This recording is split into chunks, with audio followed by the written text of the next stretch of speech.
Welcome to Moriya classes, आपका भरोसेमंद साथी। नमस्कार विद्यार्थी मित्रों, आप सभी का स्वागत करते हैं मोरिया क्लासेस में। विद्यार्थी मित्रों, हमने ऑलरेडी क्लास 11 का चैप्टर नंबर 2 स्टार्ट किया था, जिसमें बीमा के बारे में बताया था। आज हम दूसरे सर्विस दूसरे सेवाओं के बारे में बताने वाले हैं, जिसका नाम है बड़ा डाक सेवा। और ये डाक सेवा एग्जाम के पॉइंट ऑफ व्यू से बहुत इंपॉर्टेंट है। देखो बड़ा, आपको ना हर एक चीजों का नॉलेज होना चाहिए, हर एक चीजों के बारे में आपको पता होना चाहिए। जैसे हमने कल के लेक्चर में बड़ा आपको बीमा के बारे में बताया, और बीमा से रिलेटेड जितने भी चीजें होती हैं, क्या पॉलिसी होती है, क्या होता है बीमा, जीवन बीमा क्या होता है, आजीवन बीमा क्या होता है, बंदोबस्ती बीमा क्या होता है, लगभग बेटा बीमा के जितने भी प्रकार थे लगभग मैंने सारी चीजों को डिस्कस किया था। तो आज के दिन बड़ा मैं आपको डाक विभाग के बारे में बताने वाला हूँ, और डाक विभाग किस तरीके से काम करता है, और इसके कितने प्रकार हैं, और ये किस टाइप के काम करते हैं, और इनका मेन काम क्या होता है, उस सारी चीजों के बारे में मैं डिस्कस करूंगा। सबसे पहले समझ लेते हैं डाक विभाग होता क्या है। जैसे बार बार पूछा जाता सर डाक क्या होता है, तो ध्यान दीजिए, डाक सेवा का मतलब होता है एक तरीके का लेटर होता है, पार्सल या मनी ऑर्डर जैसी सारी चीजों को भेजने के लिए सरकारी सिस्टम होता है। और ये भारत में बड़ा, ये जो सेवा है भारत में सबसे पुरानी सेवा है बड़ा। अगर कहा जाए ना बड़ा, तो देश में लगभग लगभग 1,50,000 से भी ज्यादा पोस्ट ऑफिस है। मतलब, और वो भी ज्यादातर बड़ा गांव में भी है, गांव में डाकघर है, शहर में नहीं, गांव में। आप देख सकते हो बड़ा, आप अगर देखना चाहो तो यहाँ पर डाक विभाग भारत में लगभग 1,50,000 पोस्ट ऑफिस है, जिसमें से लगभग 90% पोस्ट ऑफिस कहाँ पे है? ग्रामीण विस्तारों में, मतलब गांव में है। ठीक है बड़ा। और सबसे पुरानी पोस्ट ऑफिस है बड़ा, ये 150 वर्ष पुराना है बड़ा।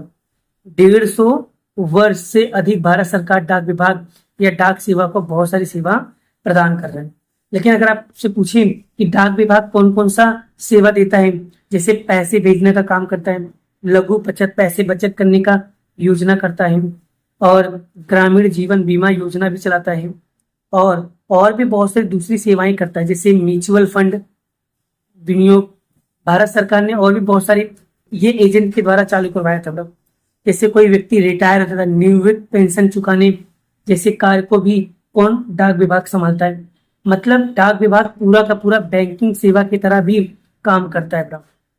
ये सारा का सारा काम कौन कर रहा है? डाक विभाग। और डाक विभाग का मेन मकसद क्या होता है? मेन मकसद होता क्या है कि डाक सेवा के द्वारा सूचना को एक स्थान से दूसरे स्थान पर तेजी से यानी शीघ्रता से और क्षति रहित, मतलब नुकसान होने तक वो क्या करता है? पहुंचा देता है। मतलब सूचना को एक स्थान से दूसरे स्थान पे तेजी से पहुंचाता है, वो भी बिना किसी नुकसान से वो तेजी से क्या करता है? पहुंचा देता है। आई होप डाक विभाग क्या होता है वो समझ में आ गया। अब मैं आपको बताता हूँ डाक विभाग के प्रकार है बेटा। वैसे डाक विभाग के अगर प्रकारों की बात करूं तो 4 प्रकार है बेटा। ठीक है, ध्यान से समझना बेटा। एक है रजिस्टर पोस्ट, दूसरा पार्सल सेवाएं, और भी बहुत सारे प्रकार है इसके। तो फिर BPP valuable post, speed post, फिर उसके बाद एक्सप्रेस पार्सल, बचत सेवाएं, और उसके बाद रिकरिंग डिपॉजिट योजना, टाइम डिपॉजिट, राष्ट्रीय बचत पत्र, विकास किसान पत्र, सार्वजनिक भविष्य प्रतिनिधित्व और पोस्टल बीमा, और ये मासिक आय योजना। ये सब क्या है बेटा? इसके सबके प्रकार है बेटा। अब मैं इसको बारे में डिटेल में एक एक करके पॉइंट को समझाता हूँ बेटा, और एक एक पॉइंट को मैं समझाते जाऊंगा, आपको सारी चीजें क्लियर होते जाएगी बेटा। चलिए सबसे पहले समझते हैं सामान्य डाक पत्र क्या होता है। नॉर्मल सामान्य क्या होता है? ये वो चीज होता है बेटा, आपने देखा होगा कोई भी पत्र के अंदर या कोई लिफाफे के अंदर भेजी जाने वाली जो सूचना होती है पत्र या लिफाफे के रूप में, उसे कहते हैं सामान्य डाक पत्र। जो एक सूचना, इंफॉर्मेशन और या लिफाफा में कोई भी चीज भेजी जाए वो सामान्य पत्र होता है, नॉर्मल पत्र, लेटर को सेंड करना। और रजिस्टर पोस्ट क्या होता है बाबू? ध्यान रखना, रजिस्टर पोस्ट बहुत इंपॉर्टेंट होता है बेटा। ठीक है, बहुत इंपॉर्टेंट होता है। मतलब रजिस्टर पोस्ट, जैसे कोई पार्सल हुआ या कोई चिट्ठी हुआ, उसे सुरक्षित ट्रेनिंग के साथ बड़ा उसे क्या किया जाता है, भेजा जाता है। और ये थोड़ा सा इसमें ज्यादा पैसा चुकाना पड़ता है बड़ा रजिस्टर वाले, बट हाँ पैसे ज्यादा चुकाने पड़ते, बट एकदम सेफ रहता है, एकदम सुरक्षित रहता है इसके अंदर। ठीक है, देखो यहाँ लिखा हुआ है, डाक विभाग पंजीकृत, डाक पंजीकृत मतलब रजिस्टर, रजिस्टर पोस्ट सेवा भी देता है। जैसे पंजीकृत डाक जिसको भेजी गई हो सिर्फ उसी को ही डिलीवर दिया जाता है, मतलब जिसके नाम से मान लो भेजा गया है सिर्फ वो पत्र सिर्फ उसी को ही दिया जाएगा, दूसरे किसी को दिया जाएगा नहीं। उसे कहते हैं पंजीकृत पोस्ट या रजिस्टर पोस्ट भी कहते हैं। जैसे फॉर एग्जाम्पल सत्यम सर ने एक पत्र लिखा बालकिशन सर के लिए। ठीक है, सत्यम सर ने एक पत्र लिखा बालकिशन सर को, तो मैं जो पत्र भेज रहा हूं वो पत्र किसको मिलेगा, सिर्फ और सिर्फ बालकिशन सर को ही दिया जाएगा। तो वो जो पोस्ट बनेगा वो रजिस्टर पोस्ट कहलाएगा, सिर्फ उन्हीं को ही दिया जाएगा। इस सेवा के लिए सामान्य डाक की तुलना में अधिक मूल्य चुकाना पड़ता है, याद रखना। यानी ये सब सामान्य डाक है ब्रह्म, उनके कंपेरिजन में जो रजिस्टर पोस्ट ब्रह्म, इसमें ज्यादा पैसा चुकाना पड़ता है। यदि भेजने वालों को पंजीकृत डाक भेजे गए व्यक्ति को मिली है, तो अगर जैसे मान लो मैंने जिसके नाम से पत्र भेजा है, अगर वो पत्र उसको मिल जाता है तो सबूत के रूप में, बड़ा प्रमाण के रूप में उससे साइन करवा लेते हैं। इससे यह पता चलता है कि जिसको पत्र भेजा गया है उसे वह पत्र मिल गया है और अधिक रकम चुकानी पड़ती है इसके लिए बड़ा। ठीक है, ये होता है बड़ा register post. I hope concept clear. अब हम बात करते हैं बड़ा पार्सल पोस्ट क्या होता है। आप क्या पढ़ेंगे, पार्सल। पार्सल क्या होता है बड़ा, ध्यान दीजिए बड़ा। वस्तु एक परिवहन का नियम प्रतिबंध ना हो, ऐसी सभी वस्तुएं एक स्थान से दूसरे स्थान भेजी जाती हैं। आवश्यकता अनुसार पार्सल का क्या करवाया जाता है, बीमा करवाया जाता है। किसी भी पोस्ट ऑफिस में पार्सल बुकिंग की जा सकती है। पार्सल भेजने वाला पार्सल भेजने की शुल्क पोस्ट भी ऑफिस में चुकाना पड़ता है। मान लो अब कोई वस्तु एक स्थान से दूसरे स्थान पे अगर आपको भेजना है तो आप भेज सकते हैं, लेकिन अगर साथ साथ में अगर आप उस जिस मान लो सामान भेज रहे हो, मान लो कहीं सामान गिर गया या चोरी हो गया या कुछ भी हो जाता है, अगर आप उस पार्सल का अगर बीमा करवा लेते हो बड़ा, तो अगर कुछ भी होता है बड़ा तो बीमा कंपनी वाला क्या करेगा, आपको पूरा का पूरा पैसा दे देगा। तो ये भी पार्सल वाला काम करता है। तो पार्सल सेवाओं में पार्सल भेजने वाला पार्सल भेजने का क्या देता है, शुल्क चुकाना पड़ता है, यानी पैसे चुकाने पड़ते हैं। अब हम बात करेंगे बड़ा नेक्स्ट, जिसे कहते हैं बड़ा हम लोग वैल्यूएबल पोस्ट। मतलब वैल्यूएबल पोस्ट मतलब वीपीपी। ये होता क्या है, वीपीपी बहुत एग्जाम्पल है और बड़ा एमसीक्यू में या एक मार्क्स में पूछा जाता है कि वीपीपी का फुल फॉर्म बताइए, तो इसका उत्तर आएगा वैल्यूएबल पोस्ट। लिख देता हूं बड़ा, वैल्यूएबल पोस्ट। ये बड़ा इसका फुल फॉर्म पूछते बड़ा, वैल्यूएबल पोस्ट। और ये किसके लिए होता है बड़ा, जो उत्पादक होते हैं, जो व्यापारी होते हैं, जो ग्राहक ऑर्डर के अनुसार पार्सल से डाक खाता द्वारा माल को भेजा जाता है। जब माल प्राप्त होता है तब ग्राहक को पार्सल सेवा का मूल्य और माल का निश्चित मूल्य भुगतान डाक विभाग को करता है। तो डाक विभाग प्राप्त रकम उत्पादक और व्यापारी को दे देता है। जैसे मान लो मैं उत्पादक हूं और मैं अपना माल किसी दूसरे उत्पादक को भेज रहा हूं। ठीक है, मान लो मैं उत्पादक हूं और सामने बालकिशन सर व्यापारी है, मान लो, या ग्राहक है। ठीक है, तो मैं जो माल भेज रहा हूँ किसके पास भेज रहा हूँ, बालकिशन सर के पास। तो बालकिशन सर के पास जब वो जाएगा तो बालकिशन सर क्या करेंगे, डाक विभाग को पैसा देंगे और डाक विभाग को जो पैसा मिलेगा वो डाक विभाग मुझे देगा, मतलब उत्पादक को देगा। तो उसे बोलेंगे वैल्यूएबल पोस्ट। ठीक है बेटा, आगे बढ़ता बात करते हैं हम लोग। आगे हम बात करते हैं और बड़ा यहाँ पर अब आते हैं स्पीड पोस्ट। क्या आएगा बड़ा, स्पीड पोस्ट। अब ये क्या होता है बड़ा, इसे भी ध्यान से समझ लेना। स्पीड पोस्ट क्या होता है बड़ा, स्पीड पोस्ट मतलब होता है बड़ा कि डाक विभाग बहुत तेजी से पहुंचाने वाला साधन है बड़ा। मतलब हर चीज को बहुत तेजी से पहुंचाता है बड़ा। देखो यहाँ पर लिखा है, डाक विभाग भारत में निश्चित स्थानों की शीघ्र डाक या पार्सल सेवा निर्धारित समय पर डिलीवरी होगी, इस बात का विश्वास के साथ स्वीकार करता है। जैसे आपको कोई भी चीज भेजना है और आप चाहते हो उसको इतने दिन में पहुंच जाए, तो उसे हम जो अगर वो उतने दिन में पहुंच जाता है, टाइम टू टाइम पहुंच जाता है, तो हम उसे स्पीड पोस्ट कहेंगे। स्पीड पोस्ट मतलब होता है तेजी से पहुंचने वाला साधन। स्पीड पोस्ट मतलब पार्सल के लिए सामान्य डाक पार्सल की तुलना में अधिक मूल्य चुकाना पड़ता है। इसमें बड़ा क्या कहते हैं, स्पीड पोस्ट में पैसे ज्यादा चुकाने पड़ते हैं और इसमें साथ साथ में हम बीमा भी करवा सकते हैं। उसे बोलते हैं बड़ा स्पीड पोस्ट। अब बताओ बड़ा, स्पीड पोस्ट क्लियर हो गया बड़ा? कोई डाउट है बड़ा? कोई डाउट है? कर पाओगे? ठीक है ना, क्लियर हो रहा है? तो ये रास्ते में जैसे मालूम है तुमको, स्पीड पोस्ट का एक बता रहा हूँ। देखो, किसी को बर्थडे गिफ्ट या जरूरी डॉक्यूमेंट जल्दी से भेजना हो तो हम लोग बड़ा स्पीड पोस्ट का इस्तेमाल करते हैं। ये याद रखो, किसी को बर्थडे गिफ्ट या जरूरी डॉक्यूमेंट अगर जल्दी से भेजना हो तो हम लोग स्पीड पोस्ट का इस्तेमाल करते हैं। ठीक है बड़ा, क्लियर हो बड़ा? समझ में आ रहा है? चलिए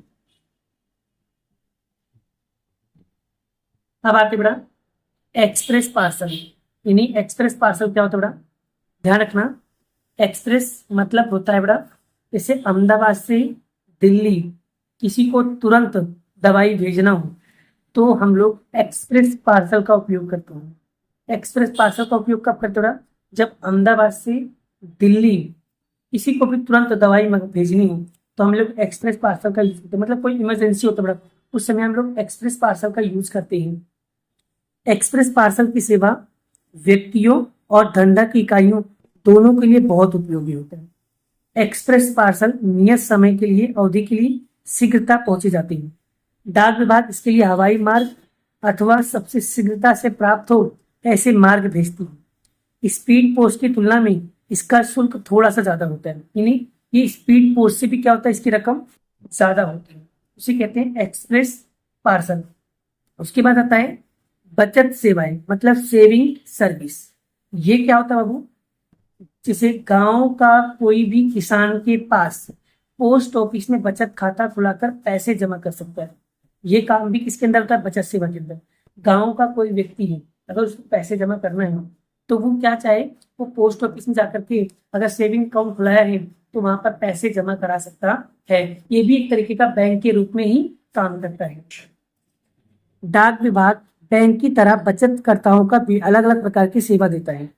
इन्हें डाक विभाग भी बैंक की तरह ही काम करता है। बचत खाता जैसे 5 वर्ष की रिकरिंग डिपॉजिट, समय आधारित संचय और मासिक आय योजना, वरिष्ठ नागरिक की बचत योजना, 15 वर्षीय सार्वजनिक भविष्य निधि और राष्ट्रीय बचत पत्र, 5 वर्ष या 10 वर्ष की समय अवधि के लिए किसान विकास पत्र, सुकन्या समृद्धि, जैसे खाताएं या सेवाएं यहाँ पर खोलता है बड़ा। अभी तो बड़ा लड़कियों के लिए, जो छोटे बच्चे होते हैं उनके लिए सुकन्या खाता भी खोला जाता है। आप डेली पैसे डालते रहो बड़ा, 20 साल 25 साल में जब भी उसकी शादी हो तब आप पैसे बचत खाता से ले सकते हो बड़ा। ये बेनिफिट होता है बड़ा, ठीक है, सेविंग अकाउंट से। ठीक है, और देखो यहाँ पर एक चीज और, बैंक की तरह पोस्ट ऑफिस में भी बचत खाता अगर कोई खोलता है, सेविंग अकाउंट कोई खुलवाता है तो उसे चेक भी मिलती है और एटीएम का कार्ड की सुविधा भी ये पोस्ट ऑफिस वाला देता है बड़ा, अगर बचत खाता खुलवाते हैं तो डाक विभाग में। ये ध्यान रखना बड़ा, ये भी बहुत इंपॉर्टेंट चीज है बड़ा। ठीक है, आगे बात करते बड़ा रिकरिंग डिपॉजिट योजना का। ये क्या होता है बड़ा, जैसे हर महीना 100 रुपया जमा करो और 5 साल के बाद ब्याज के साथ पैसा मिलेगा, उसे बोलते हैं रिकरिंग डिपॉजिट। ठीक है, यानी इस योजना का खाता खुलवाने वाले प्रत्येक व्यक्ति को हर महीने पहले निश्चित तिथि या निश्चित पूर्व या नियत रकम भेजनी पड़ती है। जैसे 5 वर्ष का खाता परिपक्व होने पर निश्चित ब्याज के साथ आपको खाता धारक को रकम वापस मिल जाता है। मैंने बताया ना मैडम, अगर 5 वर्ष तक आपने रिकरिंग खाता खुलवाया है तो 5 साल तक आप पैसे डालते रहो और 5 साल के बाद आपको ब्याज के साथ पैसा मिल जाएगा। 5 वर्ष के समय अवधि के बाद आवश्यकता हो तो आगामी 5 वर्ष के लिए खाते की अवधि को बढ़ाई जा सकती है। मान लो अगर 5 साल आपका पूरा हो गया, आप चाहते हो 5 पैसे नहीं निकालना है और बढ़ाना है आगे 5 साल, तो आप 5 साल और आगे बढ़ा सकते हो। वो होता है रिकरिंग डिपॉजिट। अब हम बात करते हैं टाइम डिपॉजिट क्या होता है बड़ा, इसे भी समझ लेते हैं। टाइम डिपॉजिट क्या होता है, एक एग्जाम्पल के माध्यम से समझाता हूँ। एक साथ अगर मान लो 50,000 रुपया जमा किया और 5 साल के बाद ब्याज सहित पैसा मिलेगा आपको, उसे बोलेंगे टाइम डिपॉजिट। ठीक है, एक तरीके का होता है जिसे हम लोग कहते हैं शॉर्ट टाइम में कहें तो फिक्स डिपॉजिट की तरह ही काम करता है। पोस्ट ऑफिस सावधि जमा की तरह ही टाइम डिपॉजिट सेवा भी प्रदान करता है। टाइम डिपॉजिट ये 1, 2, 3, 5 वर्ष के लिए होता है। जैसे 200 रुपया आपने जमा करा दिया तो ब्याज की गणना प्रति 3 महीने में होती है, लेकिन ब्याज का भुगतान वार्षिक के आधार पर होता है। पोस्ट ऑफिस में दूसरे पोस्ट ऑफिस इस प्रकार से खाता स्थानांतरित किया जाता है कि ऐसे खाता खुलवाने के बाद परिपक्व हो उसके पूर्व बंद किया जा सकता है।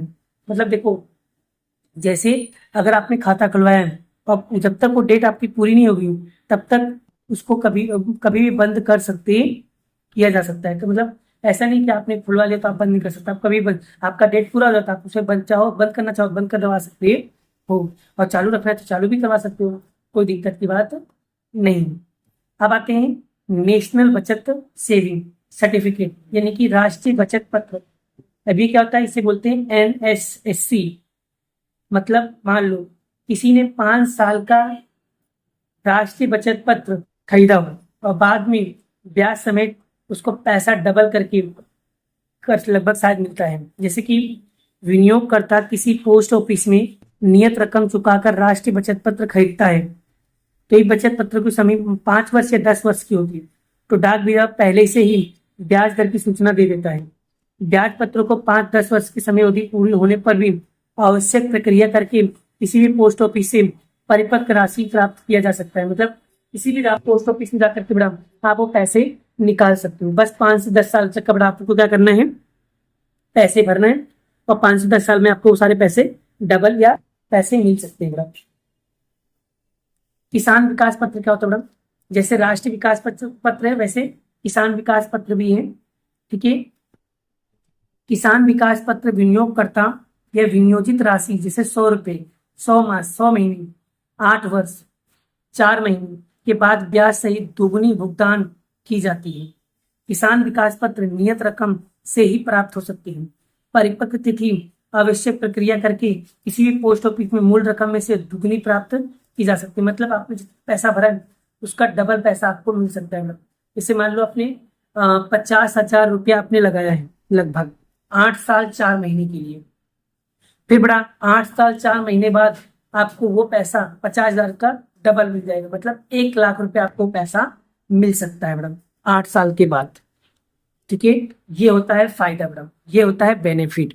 ठीक है, अब आते बड़ा उसके बाद सार्वजनिक भविष्य निधि मतलब पब्लिक प्रोविडेंट फंड, ये क्या होता है बड़ा, इसे भी समझ लेते हैं। सार्वजनिक भविष्य निधि के अंतर्गत कोई भी व्यक्ति खाता खुलवा सकता है। इस खाते की अवधि 15 वर्ष तक की होती है। याद रखना कितने साल तक होती है, 15 साल तक होती है। वार्षिक खाते के आधार पर कम से कम बड़ा 500 रुपया आपको भरना पड़ेगा और 15 वर्ष के बाद प्रवर्तमान समय नियम के अनुसार अधिक 5 वर्षों के लिए कितनी बार बढ़ाया जा सकता है। यानी 15 वर्ष तक आप पहले खाता खुलाओ, 5 अगर 500 रुपया आप डालते हो ठीक है खाता खुलाने के बाद, फिर 15 साल पूरा होता है। 15 साल के बाद और अगर आपको 5 साल बढ़ाना है तो आप बढ़ा सकते हैं। और 15 साल से पहले ही अगर आपको खाता बंद नहीं किया जा सकता, याद रखना सार्वजनिक भविष्य निधि यही होता है बड़ा, 15 साल तक आपका खाता चलना ही चाहिए। और 15 साल से पहले आप खाता बंद नहीं करवा सकते, आपको खाता चालू रखना ही पड़ेगा। खाते में जमा की गई रकम आयकर गणना के समय आयकर छूट मिलने का पात्र होता है। यदि खाता धारक की मृत्यु हो जाए तो खाता धारक के उसके उत्तराधिकारी को सारी रकम मिल जाती है। मतलब मान लो 15 साल का तुमने करवा, 15 साल से पहले अगर आप मर जाते हो तो वो पैसा आपके उत्तराधिकारी को मिल जाएगा। उसे कहेंगे सार्वजनिक भविष्य निधि। अब आते बड़ा उसके बाद आते बड़ा पोस्टल सेवा। पोस्टल सेवा कब हो बड़ा, ये भारत में आजादी के पहले कल्याण योजना के रूप में पोस्टल बीमा शुरू किया गया था। केंद्रीय और राज्य सरकार दोनों लोग मिलकर के अर्ध सरकारी संस्था कर्मचारी सेवा प्रदान करने का पात्र था। पोस्टल बीमा, ये जीवन बीमा, इसके अलग अलग प्रकार की पॉलिसी मिल सकती थी। पोस्टल बीमा सबसे बड़ी और विशेषता कम से कम प्रीमियम और पॉलिसी में अधिक से अधिक बोनस भी मिलता था। ये था पोस्टल से। अब हम बात करते बड़ा, एग्जाम में ये पूछा जाता है MIS का पूरा नाम बताइए, तो मंथली इनकम स्कीम। एग्जाम में आता है बड़ा, MIS का पूरा नाम बताइए, मंथली इनकम स्कीम मतलब मासिक आय योजना। ये क्या होता है, मान लो आपने, एक एग्जांपल दे रहा हूं, मान लो आपने 5 लाख रुपया डाकघर में डाले हैं, हर महीने आपको ब्याज के रूप में 3,000 रुपये मिलते रहेंगे। ये होता है मंथली इनकम स्कीम के रूप में। विनियोगकर्ता को प्रति माह ब्याज रकम मिल सके, इस उद्देश्य से यह योजना चालू किया गया। तो मतलब यह योजना सिर्फ उसके लिए है, जो व्यक्ति मान लो 3 लाख रुपया जमा करा दिया हो तो उसको हर महीना बेटा 3,000 रुपया मिलेगा। ऐसी स्कीम चलाई गई थी। यह योजना के अंतर्गत व्यक्तिगत रूप से अथवा दूसरे व्यक्ति के साथ संयुक्त नाम से खाता खुलवाया जाता है। मतलब यहाँ पर 2 व्यक्ति मिल करके क्या करते हैं, खाता खुलवाते हैं। ऐसा खाता 5 वर्ष के समय अवधि के लिए खोला जाता है, सिर्फ 5 वर्ष के लिए। आवश्यकता के अनुसार एक पोस्ट से दूसरे पोस्ट ऑफिस खाता के अंतर्गत किया जाए, मतलब इसको स्थानांतरित, मतलब एक पोस्ट वाला दूसरे पोस्ट में स्थानांतरित भी कर सकता है। आवश्यकता हो तो 1 वर्ष के बाद कुछ शर्तों के अधीन विनियोग को वापस से रकम ले भी सकते हो। अगर आपको जरूरत है पैसे की, आपको पैसे चाहिए तो आप पैसे निकाल भी सकते हो। ये होता है मासिक आय योजना, यानी मंथली इनकम स्कीम बेटा। ठीक है, अब हम और बताने जा रहे हैं, ध्यान से समझना बेटा। अब हम पढ़ेंगे बेटा मनी ऑर्डर के बारे में।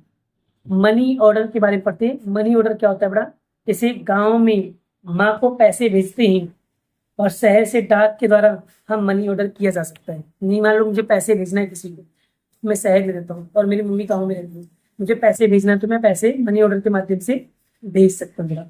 ठीक है बेटा, क्लियर क्लियर, समझना है बेटा। और एक होता है बेटा, एक होता है IMO, इंटेंट मनी ऑर्डर। ये क्या होता है ये भी बताता हूँ बेटा। और एक होता है EMO, मतलब ई मनी ऑर्डर। ये सब पूछा जाता है बेटा, इसे अच्छे से ध्यान रखना बेटा। मैं इसके बारे में समझा देता हूँ बेटा, पहले एकदम ध्यान से समझ लो बेटा। इंटेंट मनी ऑर्डर क्या होता है बेटा, ये ऑनलाइन कोड के जरिए हम 24 घंटे के अंदर अंदर पैसे को तुरंत पहुंचा सकते हैं बेटा। और EMO का होता है बेटा, ये मोबाइल से डाक वेबसाइट पे जाकर के पैसे भेज सकते हो और अगले दिन पोस्टमैन वो पैसे आपको दे देगा। ये होता है EMO, मतलब इलेक्ट्रॉनिक मनी ऑर्डर। ठीक है बेटा, क्लियर बेटा। तो चलिए बेटा इसको हम लोग पढ़ते हैं, देखो एक एक करके। मनी ऑर्डर पोस्ट ऑफिस द्वारा एक स्थान से दूसरे स्थान पैसे भेजने की व्यवस्था को हम लोग मनी ऑर्डर कहते हैं। मनी ऑर्डर क्या कहते हैं, मनी ऑर्डर पोस्ट ऑफिस के द्वारा एक स्थान से दूसरे स्थान पैसे भेजने की व्यवस्था को मनी ऑर्डर कहते हैं। इस सेवा लेने के लिए पोस्ट ऑफिस को कमीशन देना पड़ता है। जिस व्यक्ति को रकम भेजी गई हो उस व्यक्ति को रकम मिलने के बदले एक रसीद दी जाती है और उसमें उसकी साइन कराई जाती है और रसीद की रकम भेजने वाले को पहुंचा दी जाती है, भाई उसको पैसा मिल गया है। डाक विभाग द्वारा ऑनलाइन टेक्नोलॉजी का उपयोग से इंटरनेट मनी ऑर्डर प्रारंभ करवाया गया था। इससे 24 घंटे के अंदर अंदर आप किसी को भी पैसे भेज सकते हो। जैसे 1,000 से 50,000 तक के भारत में किसी भी स्थान एक ही दिन में पैसे भेजवा सकते हो। धन भेजने वाले पोस्ट ऑफिस द्वारा धन तथा कमीशन रकम चुकाने के साथ उसकी रसीद और निजी सील नंबर बंद करके लिफाफे में दिया जाता है। धन भेजने वाले जिसको धन की योजना चाहता है वह यही निजी नंबर दे देता है। तो धन प्राप्तकर्ता द्वारा फोटो वाला पहचान पत्र और निजी नंबर पोस्ट ऑफिस में प्रस्तुत करने की मनी ऑर्डर की रकम प्राप्त की जा सकती है। डाक विभाग ई मनी ऑर्डर मतलब EMO सेवा भी प्रारंभ किया। यह सेवा क्या होता है कि नियत पोस्ट ऑफिस में प्राप्त की जा सकती है। ई मनी ऑर्डर धन एक ही दिन की नियत व्यक्ति को उसके पते पर प्राप्त हो जाए, मतलब एक ही दिन के अंदर उसको पैसा मिल जाए, उसे कहते हैं EMO। ई मनी ऑर्डर द्वारा हम 1 रुपए से लेकर के 5 रुपए तक, 5,000 तक पैसे भेज सकते हैं। पैसे भेजने के लिए डाक विभाग वेब सर्विस और अपने कंप्यूटर नेटवर्क का उपयोग करता है, जो वेबसाइट पर जाकर के आप पैसे भेज सकते हो। ई मनी ये ऑनलाइन टेक्नोलॉजी का उपयोग होता है। इसके लिए पैसे भेजने वाला प्रत्यक्ष रूप से पोस्ट ऑफिस में जाकर अपने कंप्यूटर या मोबाइल द्वारा विभाग की वेबसाइट पर जाकर ऑनलाइन फॉर्म भरना पड़ता है। ई मनी फॉर्म जिसको पैसे भेजा जाता है उसका नाम होता है, पता होता है, पिन कोड लिखना बहुत जरूरी है, तभी उसको पैसे भेज सकते। और 24 घंटे के अंदर धनराशि उस व्यक्ति को उस पते पे पहुंचा दी जाती है। और पैसे प्राप्त के समय फोटो वाला पहचान पत्र के रूप में प्रस्तुत करना पड़ता है। धनराशि व्यक्ति को उसके पते के अनुसार चुका दी जाती है, ठीक है, और उसका पहचान पत्र के रूप में उसकी फोटो ली जाती है। और ई मनी के साथ में आवश्यक संदेशों के द्वारा कोई भी एक संदेश धन प्राप्तकर्ता को भी भेज दिया जाता है कि भाई जो तुमने पैसा भेजा वो पैसा सामने वाले को मिल गया है। इस तरीके का उनको क्या बताया जाता है, पहचान बताया जाता है कि भाई सामने वाले को पैसा मिल गया है। तो मनी ऑर्डर के बारे में एग्जाम में पूछा जाए तो आप लोग लिख सको, इसलिए बड़ा मैंने आपको सारी चीजें समझा दिया है।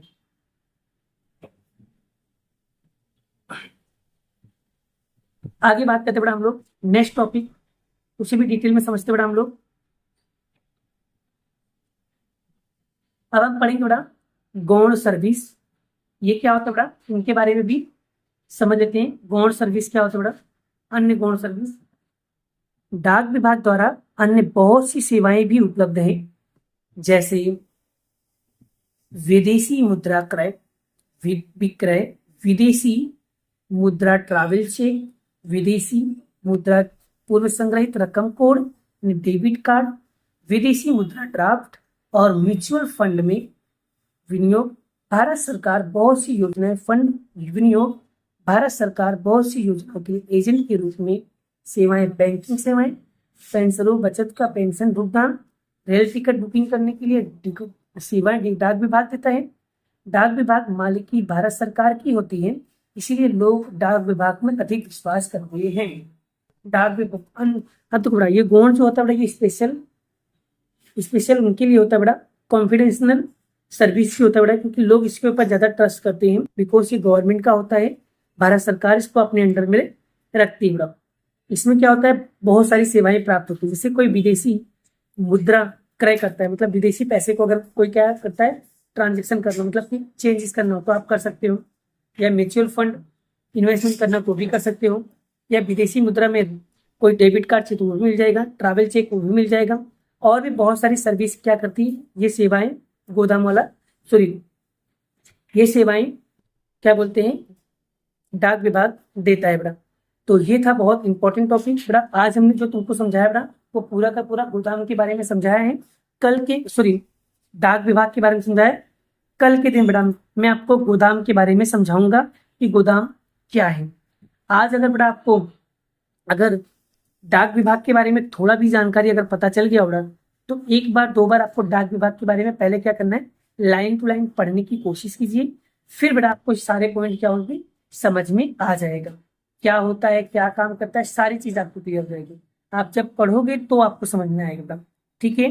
पढ़ने से सारी चीजें क्लियर हो जाती है ना। अगर आप नहीं पढ़ोगे तो बड़ा कैसे समझ में आएगा, क्योंकि हर चीजों को पढ़ने के लिए बड़ा आपको आना चाहिए बड़ा, क्योंकि अगर नहीं पढ़ोगे तो कैसे चलेगा बड़ा। क्योंकि यहाँ पर क्या लिखा हुआ, अन्य गौण सेवाएं क्या होता है बड़ा, अभी मैं फिर से एक बार इस रहता हूँ। विदेशी सेवा लेना हो, जैसे विदेश में पैसा भेजना या लेना हो तो हम लोग गौण सेवाएं का उपयोग करते हैं। डाक जीवन बीमा भी, पोस्ट ऑफिस में अपना इंश्योरेंस करवाना हो तो भी करवा सकते हो।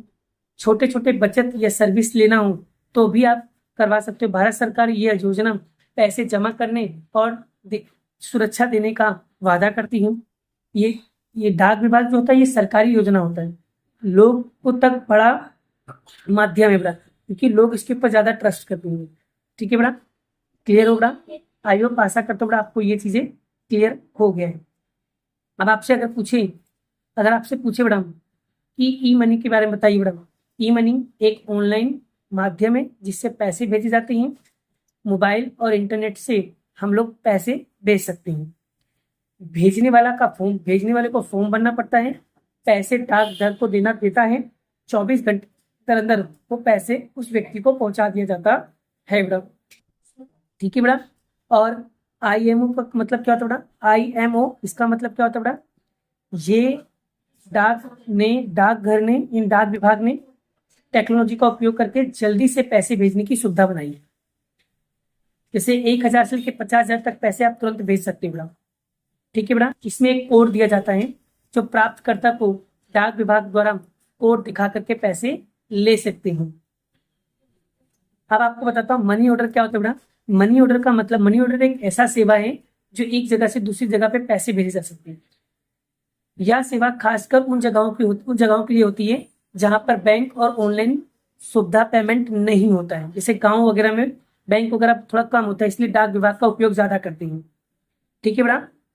आगे जो व्यक्ति को पैसा भेजना चाहता है वो डाक विभाग उसको फॉर्म भर करके मतलब पैसे जमा करा करके इसी व्यक्ति को उसके पते पर पैसा वो भेजा जाता है बेटा। और पैसे मिलने के बाद पोस्टमैन सीधे घर पर पैसे पहुंचाता है उसके। ठीक है, ये होता है बेटा ई मनी। ई मनी का कॉन्सेप्ट अगर आपको समझ में आ गया बेटा तो वीडियो को जरूर लाइक करिएगा। ठीक है, बहुत डिटेल में समझाया बेटा, हर चीजों को आप लोगों को समझना रहेगा। ठीक है, क्लियर हो गया? आई होप, आशा करता हूँ बेटा आपको आज क्या बोलते हैं, डाक विभाग के बारे में टॉपिक क्लियर हो गया होगा। ठीक है, अगर कोई भी चीज पॉइंट बाकी रह गया बेटा, अगर आपको नहीं समझ में आया, एक बार दो बार फिर से पढ़ो बेटा, तो आपको सारी चीजें क्या हो जाएंगी, क्लियर हो जाएंगी। तो आज के लिए इतना ही, मिलते हैं नेक्स्ट वीडियो में नेक्स्ट लेक्चर के साथ। जय श्री कृष्ण, राधे कृष्ण की जय, जय माता दी दोस्तों, राधे राधे।